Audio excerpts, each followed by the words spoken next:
Napadala na sa opisina ni House Speaker Bogie D ang dalawang impeachment complaint laban kay Vice President Sara Duterte. Live mula sa Batasang Pambansa, nangunguna sa balita si News 5 House Correspondent Marian Enriquez. Marian, ano nang susunod na mangyayari ngayong na-transmit na reklamo? Yes, Jiggy, ngayon nga na-refer na nga dito sa tanggapan ni Speaker Bogie D, itong mga impeachment complaints laban kay Vice President Sara Duterte ayon kay House Justice Member at Committee on Public Accounts Chairperson Terry Ridon ay inaasahang may sasalang na ito sa Order of Business ng Kamara sa plenaryo. Simula po yan sa Lunes, February 9. Merong 10 session days itong si Speaker Bogie D na maisama ngayong reklamo sa Order of Business at 3 session days naman po para ma-refer ito sa House Committee on Justice. Kumpiyansa po yung endorser ng ikalawang complaint na si ML Party List Representative Leila de Lima na lulusot yung kanilang reklamo doon sa sufficiency in form and substance. Nanindigan siyang may recital of facts at malinaw po yung mga impeachable offense na nilatag nila doon sa reklamo. 5 grounds for impeachment yung kanilang inihain. Dito nga yan yung culpable violation of the Constitution, bribery, graft and corruption, betrayal of public trust, and other high crimes. Napakalakas nga daw yung kanilang reklamo na inihain, lalo na yung pagbanta ni VP Sara sa buhay nga ni Pangulong Bongbong Marcos, First Lady Liza Araneta Marcos, at dating House Speaker Martin Romualdez. Pakinggan natin itong pahayag ni Congresswoman de Lima. Saan ka ba man makakita ng bansa na meron ganyan occupying the second highest official position in government ay nagbabanta openly, kitang-kita. This is actually high crime and betrayal of public trust. Jiggy, bukod nga dun sa pagbanta ng BC, nakasaad din sa reklamo yung misuse at abuse dun nga sa paggasta ng confidential funds ng OVP at DepEd. Naka-attach din daw sa kanilang reklamo yung audit findings, gayon din yung mga lumabas sa pagdinig ng House Committee on Good Government kung paanong nameke umano ng mga pangalan na benepisyaryo ng Confi funds sa acknowledgement receipts. Dito nga rin dun sa pagdinig lumabas yung mga pangalan ni Mary Grace Piatos, Miggy Mango, Xiaomi Ocho, Jay Camote at iba pa. Git nga ni de Lima kahit pa gawing siste yung pagkilates ng sufficiency substance doon sa katulad na ginawa doon kay PBBM nung ngayong linggo ay sigurado raw lulusot yung kanilang reklamo dahil solid yung kanilang mga ebidensya. Narito ang kanyang pahayag. Kahit nga po ang gamitin na naman nilang mga batayan katulad nung ginamit nila doon sa second sa 2 complaints against the PBBM ay papasa pa rin.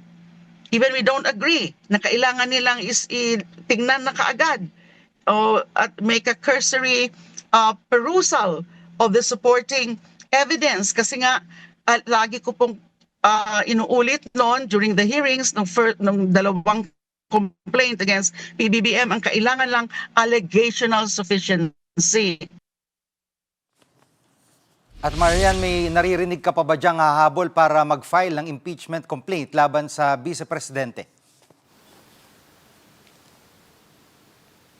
Yes, Jiggy, sa Lunes, February 9 po, inaasahang may ikatlong grupo na maghahain ng panibagong impeachment complaint laban kay Vice President Sara. At ayon nga kay Congressman Ridon, hindi rin inaalis yung posibilidad na maaaring may maghain pa ng reklamo mula doon sa 1/3 o higit 105 na mga kongresista. Yan po yung fast track mode. Pero nagpaalala itong si House Committee on Justice Chairperson Jervy Luistro na dapat po isaalang-alang yung desisyon ng Korte Suprema kung saan nga nilatag nito yung mga panuntunan kung paano yung gagawin kung yung fast track mode yung tatahakin. Umaasa rin siyang maglalabas na ng amended rules on impeachment, itong ang House Committee on Rules para magabayan yung mga kongresista. Pakinggan po natin itong paliwanag ni Congresswoman Luistro.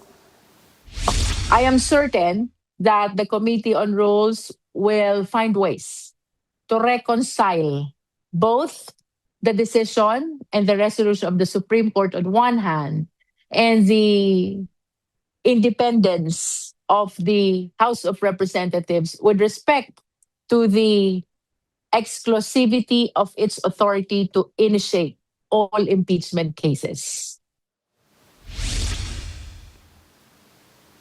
Jiggy, sa ilalim nga ng desisyon ng Korte Suprema, inilatag nito yung requirements na kahit pa 1/3 o fast track mode nga yung tinahak na ruta o rekta na dapat sa Senado yung trial, alinsunod po yan sa Constitution, kakailanganin na ngayon dapat na magbigay ng notice yung respondent at ini-impeach na opisyal. Dapat din mabigyan din ng pagkakataon nga itong respondent na mag-file ng kanyang answer o sagot dun sa reklamo. Dapat din mag-attach nga ng mga ebidensya sa reklamo at dapat mabigyan ng kopya yung lahat ng mga kongresista. Jiggy.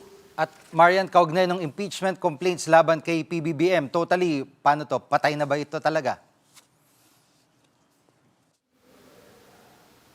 Hindi pa Jiggy, pero ayon kay House Justice Chair Luis Ro, kasalukuyan na nga nilang ginagawa ngayon yung committee report na binasura na nila yung mga reklamong impeachment laban kay Pangulong Bongbong Marcos matapos ngang ideklara itong insufficient in substance. Ita-transmit nila ito sa plenaryo pero maaari pa raw itong mabaligtad kung pagbobotohan ng 1/3 ng mga kongresista at saka lang nga ito ibabalik sa kanilang komite para gumawa ng articles of impeachment. Pero duda itong si Congresswoman Leila De Lima na mababaligtad pa ito. Samantala ayon naman kay Senate President Tito Soto, naghahanda na rin sila sakaling ang may ma-transmit sa kanilang impeachment complaint, reklamo man yan para kay PBBM o VP Sara. Pakinggan natin itong pahayag ni SP Soto.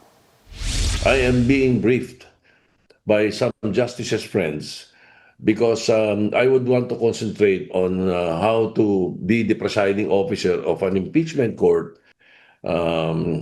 Kailangan maliwanag ang pananaw mo sa rules of evidence dahil maraming magagaling na abogadong magpapasa ng kung ano-ano sa iyo at sa court.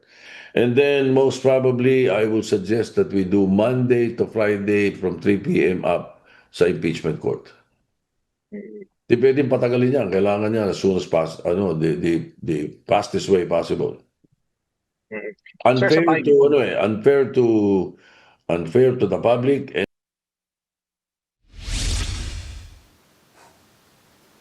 Yan muna ang latest sa Kongreso. Balik sa'yo, Jiggy. Yan ang ulat ni Marian Enriquez live mula sa Batasang Pambansa. Mga kapatid, Jiggy Manikad po, pagdating sa mahalagang balita sa loob at labas ng bansa, dapat una sa lahat, mag-follow at mag-subscribe na sa social media pages ng News 5.